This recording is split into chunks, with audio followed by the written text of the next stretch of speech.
Le développement personnel tel qu'on le connaissait est mort, il a été remplacé par autre chose, c'est de ça dont j'aurais te parler aujourd'hui.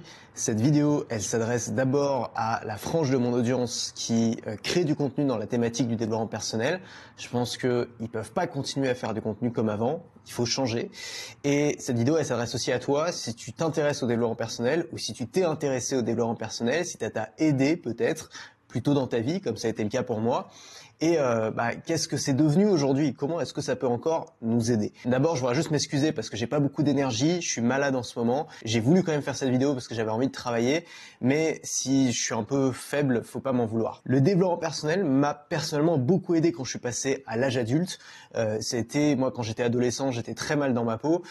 J'avais beaucoup de mal à communiquer avec les autres, j'avais du mal à me faire des amis, j'avais pas de relation amoureuse, bref, j'avais du mal à m'aimer.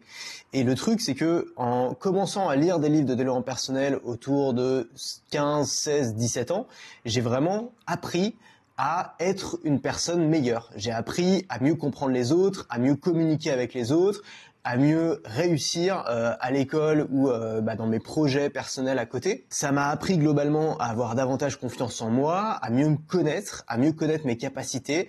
Ça m'a appris les bases de la séduction aussi, parce que quand on est adolescent, il n'y a pas vraiment de raison qu'on les connaisse naturellement. Et puis ça m'a motivé, ça m'a donné de l'énergie, ça m'a donné l'inspiration dont j'avais besoin pour me mettre au boulot et quelques années plus tard, pour construire l'activité en ligne qui me fait vivre aujourd'hui. Donc moi j'ai un regard tendre sur le développement personnel parce que ça m'a aidé à un moment de la vie où j'en avais le plus besoin. Ça m'a aidé à me transformer, à sortir de ma carapace et à passer finalement d'adolescent à adulte. Aujourd'hui, on est 10 ans plus tard, le développement personnel tel que je le connaissais à cette époque-là est devenu ringard. C'est plus quelque chose qui marche et pire que ça, c'est devenu, pour certaines personnes, un outil du mal. On accuse le développement personnel d'être un vecteur d'inégalité puisque ça encourage les gens à dépasser les autres, à être compétitifs. On accuse aussi le développement personnel d'être une idéologie consumériste focalisée sur l'argent, au service du néolibéralisme. Alors, ça c'est un terme un peu fourre-tout pour mettre tout ce que les gens de gauche n'aiment pas, mais globalement, c'est importé des USA, donc c'est pas bien. Le développement personnel prône une émancipation par le travail et le succès professionnel, donc ça pousse les gens à la servitude et à l'auto-exploitation au service du travail. L'individu dans le développement personnel est plus important que le collectif, même si les gens dans le développement personnel disent qu'en s'occupant de soi, ça va nous aider derrière à rayonner et à s'occuper des autres, ce qui est vrai. Je pense que c'est difficile d'améliorer le monde quand soi-même on n'a pas résolu ses problèmes. Enfin bref, il y a beaucoup de critiques sur le développement personnel. On explique que l'individu ne devrait pas être responsable de son bonheur, c'est la société qui devrait le faire, et donc le développement personnel, c'est un pansement sur une jambe de bois pour faire croire aux gens qu'ils peuvent s'en sortir par eux-mêmes alors qu'ils n'y arriveront pas. Donc face à cette ringardisation et face à toutes ces critiques, il y a une nouvelle forme de développement personnel qui est en train de voir le jour. Mais juste avant de t'en parler, faisons un petit récap. Les premiers acteurs connus du développement personnel, ils viennent du milieu du siècle dernier. C'est les Napoleon Hill, c'est les Jim Rohn. Et ces gens-là se focalisaient sur l'étude du succès, et notamment l'étude du succès financier des gens riches et de comment, à son tour, réussir. Alors évidemment, ces bouquins ont été vendus à des millions d'exemplaires, ça n'a pas fait des millions de multimillionnaires et de milliardaires, mais ça a été en tout cas très populaire, ça a très bien marché. Et puis dans les années 80-90, il y a un élève de ces gens-là, de Jim Rohn notamment, qui s'appelle Tony Robbins, que tu connais probablement, qui a eu un succès phénoménal, en expliquant aux gens que tout était possible et qu'ils avaient la possibilité, s'ils s'en donnaient les moyens, de réussir n'importe quoi. Il a notamment écrit un livre qui a été un best-seller mondial et qui s'appelle Pouvoir illimité. Ce livre, il est sorti en 1986 et c'était vraiment un symbole de cette époque-là, l'époque des super-héros, l'époque des surhommes, de Schwarzenegger, où on expliquait aux gens que peu importe d'où ils venaient, peu importe leurs conditions sociales, peu importe leurs conditions physiques, ils pouvaient devenir des versions supérieures, ils pouvaient se transformer profondément pour incarner l'homme ou la femme qui a du succès et qui arrive à s'élever socialement. Il y a une volonté de transformation et c'est cette volonté de transformation avec un accent qui est mis sur l'argent et la réussite professionnel qui est mis en avant dans le développement personnel de l'époque et qui finalement est assez représentatif de cette époque. Il y avait cette influence culturelle américaine optimiste qui arrivait à s'exporter dans le monde entier. Et puis on sait ce qui s'est passé, il y a eu le 11 septembre, il y a eu la crise de 2008 et les mentalités ont commencé à changer. De plus en plus de gens ont ressenti un sentiment d'impuissance. Les inégalités aussi se sont creusées après la crise.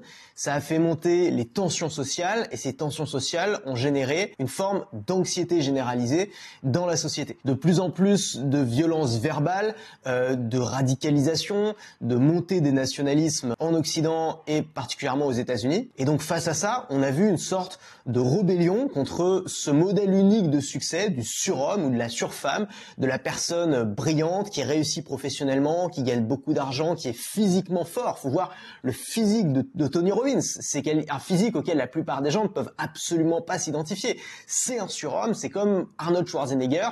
C'est des gens qui nous impressionnent, à qui on avait envie de ressembler dans les années 80 parce que la culture nous envoyait ça et parce qu'on avait cet optimisme qui nous faisait croire que c'était possible. Sauf que évidemment, tout le monde ne peut pas s'identifier à Schwarzy, tout le monde ne peut pas s'identifier à Tony Robbins, tout le monde n'est pas une force de la nature et donc il y a eu un problème d'identification. On s'est dit finalement, est-ce que la chance, la génétique, le milieu social dans lequel on est n'est pas davantage responsable de notre succès que notre volonté et notre responsabilité personnelle. En parallèle de ça, il y a eu une évolution du besoin d'affirmation des minorités, que ce soit les diversités de genre, que ce soit les diversités de style, les diversités de race, les diversités de façon de penser et les diversités de succès. Le succès, c'est pas seulement gagner beaucoup d'argent ou c'est pas seulement réussir professionnellement, ça peut être aussi le bonheur, la paix intérieure, l'intelligence ou la notoriété qui a pris de plus en plus d'importance avec la possibilité pour n'importe qui de se lancer sur Internet et de se construire une audience. Et donc ça a peu à peu ringardisé cette façon traditionnelle de percevoir le succès sous une seule forme. Et il y a de nouvelles personnes qui sont arrivées dans le développement personnel comme un gars qui s'appelle Mark Manson et qui a écrit un livre qui s'appelle The Subtle Art of Not Giving a Fuck, traduit en français par L'art subtil de s'en foutre, et qui a été un best-seller international. On voit tout de suite le changement. On dit plus aux gens qu'ils ont la possibilité d'avoir un pouvoir infini, de se transformer, de devenir qui ils veulent. On dit aux gens qu'ils ont la possibilité d'ignorer, qu'ils ont la possibilité de continuer à être heureux malgré le sentiment d'avoir un environnement qui se dégrade, malgré le sentiment d'être dans une civilisation en déclin. C'est un livre qui aide les gens à naviguer dans le chaos et finalement c'est un livre qui est écrit, c'est peut-être ça qui est le plus frappant, c'est un livre écrit par quelqu'un de normal. Tu regardes le physique de Mark Manson à côté du physique de Tony Robbins, on n'est plus du tout sur le surhomme. On est sur finalement ton pote de bistrot ou ton collègue de travail, la personne tout à fait classique à qui beaucoup plus de gens peuvent s'identifier. Alors ce qu'il faut retenir de tout ça, c'est très simple. Il y a les désirs humains immuables, d'un côté, qui ne changent pas, et il y a les tendances, de l'autre côté, qui évoluent en fonction du contexte. Les désirs immuables, globalement, c'est la pyramide de Maslow, le besoin de survivre, le besoin de sécurité, le besoin d'amour et d'appartenance, le besoin d'estime et le besoin d'accomplissement. Ces choses-là sont ancrées dans notre psychologie, elles ne changent pas. Mais ce sont l'expression de ces choses-là qui évoluent et qu'il faut écouter si on ne veut pas se retrouver largué. En face de ces désirs immuables qui ne changent pas, on a les tendances. Les tendances, c'est le sentiment de l'époque. Elles sont souvent créées par des excès dans un domaine qui amènent des contre-excès. On peut imaginer qu'il y a eu peut-être trop d'excès dans ce message qui disait aux gens qu'ils pouvaient réussir n'importe quoi et devenir qui ils voulaient. Évidemment, tout le monde n'a pas réussi. Et donc, face à cet excès, finalement, on s'est retrouvé avec un contre-excès de gens qui parlent de déterminisme social total et qui disent que individuellement, on est capable de rien. Et puis, si on prend une vue d'avion et qu'on s'éloigne un petit peu de ces tendances, on s'aperçoit aussi qu'il y a des cycles naturels, qu'il y a des empires qui se font, qui se défont. Nous, on a connu l'empire occidental dominé par les Américains. Et aujourd'hui, il y a un nouvel ordre qui est en train de se créer où la Chine est en train de prendre de plus en plus de puissance et la puissance américaine est en déclin. Généralement, ces cycles ils ressemblent à ça. Ça commence par un nouvel ordre mondial qui est suivi d'un optimisme de succès, évidemment, qui est généré par tout ça, et puis d'excès qui entraîne des inégalités et une faiblesse des nouvelles générations qui n'ont jamais connu de temps difficiles. Cette faiblesse et ces excès se traduisent par un déclin qui se termine généralement par une grande crise, et de ce chaos naissent des nouvelles forces, des nouvelles générations de gens plus solides et de nouvelles puissances mondiales, un nouvel ordre. Alors pas de panique, nous individuellement, on peut tout à fait être très heureux et avoir du succès dans une civilisation qui est en déclin. On peut aussi être très malheureux et rater sa vie dans une civilisation qui est en pleine expansion. Donc il faut réussir à pas trop se laisser impacter émotionnellement par ça, mais plutôt à le regarder d'un air objectif, à prendre conscience de ce qui se passe pour pouvoir sentir les tendances actuelles. Donc ce message, il est très important pour les créateurs de contenu. Si tu veux que ton message soit entendu, adresse-toi aux désirs immuables des gens tout en respectant la tendance actuelle. Autrement dit, aujourd'hui, tu n'as aucune chance de réussir en faisant du Tony Robbins dans le développement personnel.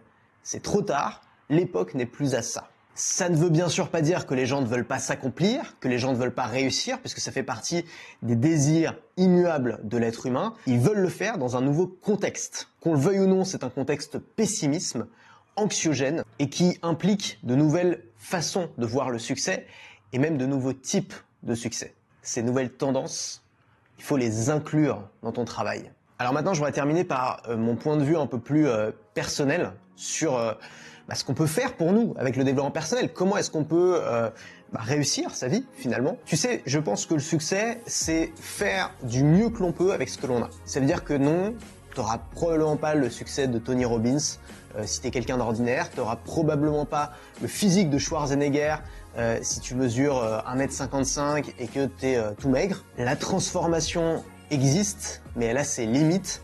Et non, tu ne deviendras pas qui tu veux. Mais ça ne veut pas dire que tu peux rien faire. Évidemment, tu peux faire des choses. Tu as un champ d'action qui est dans ta zone de contrôle et sur lequel tu tiens la barre et tu es le seul à tenir la barre. Si tu veux maîtriser ce champ d'action, la première étape, c'est de découvrir tes forces. Dans quoi est-ce que tu es naturellement meilleur que les autres? La deuxième étape, c'est de comprendre tes faiblesses. Dans quoi est-ce que tu auras toujours du retard et dans quoi est-ce que pour effort égal, tu auras moins de résultats que les autres? On a tous des forces et des faiblesses. Et en prenant en compte ça, tu peux agir malgré ce que tu es, avec ce que tu as. Et tu peux te hisser au-dessus de la mêlée. C'est ça le développement personnel. Je pense que ça veut rien dire de vouloir devenir la meilleure version de soi-même. L'idée, c'est de vouloir être meilleur que les autres. Assumons-le. C'est notre volonté de puissance qui s'exprime. Et le seul référentiel qu'on a du succès, il est par rapport aux autres. Être riche aujourd'hui, ça n'a rien à voir avec être riche il y a 2 siècles. Tout le monde serait riche aujourd'hui si on se compare aux gens d'il y a 2 siècles. Quand les gens veulent devenir riches aujourd'hui, ils veulent simplement être plus riches que les autres. Notre objectif, c'est de surpasser les autres parce que c'est notre seul point de référence. Mais seulement dans ce qui compte pour nous. Le but, c'est pas de chercher à être ce que l'on n'est pas. Ça rend malheureux de jouer la comédie toute la journée. Le but, c'est de t'améliorer dans les choses qui comptent vraiment pour toi. Prenons un exemple. Moi, je suis quelqu'un d'introverti. C'est-à-dire que j'ai pas besoin de voir beaucoup de gens, j'ai pas envie de voir beaucoup de gens. Je suis pas quelqu'un de très à l'aise avec les relations sociales, mais moi je le vois pas comme une faiblesse parce que ça me cause aucun malheur dans ma vie. Je suis très heureux comme ça. Je suis beaucoup plus heureux avec un petit groupe de relations solides plutôt qu'avec des gens qui m'appellent toute la journée et qui m'empêchent de travailler sur ce qui est important. Donc c'est un domaine dans lequel je ne cherche pas à être meilleur que les autres. Par contre, dans le domaine de la création de contenu, dans le domaine de l'écriture ou dans le domaine de la formation, c'est un domaine dans lequel j'essaye d'exceller. C'est un domaine dans lequel j'essaye de dominer parce que c'est un domaine qui compte pour moi. Parce que c'est ma vocation, parce que c'est la mission de vie que je me suis choisie et aussi parce que c'est un domaine dans lequel j'ai un avantage naturel, dans lequel c'est plus facile pour moi que pour la moyenne des gens. Alors j'ai créé une newsletter quotidienne pour les créateurs de contenu, mais aussi pour les formateurs, les coachs et les web entrepreneurs. C'est un email que j'envoie chaque matin à 9h, toute la semaine, sauf le dimanche et lundi. Et dedans, je partage des histoires, des anecdotes, des grandes idées, de l'inspiration, et puis aussi des codes promo et des réductions pour les formations que je vends pour aider les gens à construire leur activité en ligne et à prendre leur indépendance. Donc si tu es d'accord pour que je t'accompagne, tu peux cliquer sur le premier lien en description, entrer ton mail, et nous on se retrouve demain à 9h dans ta boîte mail. J'espère que cette vidéo t'a plu, t'a aidé. N'hésite pas à me le dire en commentaire ou à me dire en commentaire si t'es pas d'accord. À demain.